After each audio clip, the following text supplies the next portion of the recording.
இன்னைக்கு அநேகர் என்ன பண்றோம்னா, ஒரு காரியத்தை நினைச்சு நினைச்சு கவலைப்பட்டு நம்முடைய சரீரத்தை நாமளே என்ன பண்றோம்?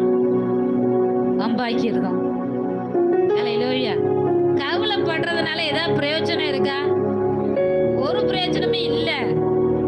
நட்டம் தான் நமக்கு இருக்கு. நீங்க கவலைப்பட்டுட்டே இருங்க, உங்க சரீரத்துல இல்லாத வியாதியெல்லாம் வந்துடும்.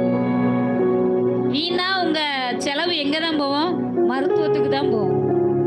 ஆனா அதுல கவலைப்படாம கர்த்தர் என் கூட இருக்கிறாரு, அவர் எல்லாவற்றையும் பார்த்து கொள்வார் என்று சொல்லி நம்ம ஆண்டுடைய சமூகத்துல வரும் பொழுது நம்முடைய கவலைகளை கர்த்தர் மாற்றுகிறார்.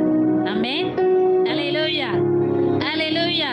அதனாலதான் அங்க இயேசு கிறிஸ்து சொல்றாரு, நீங்க எதை குறித்தும் கவலைப்பட வேண்டாம்.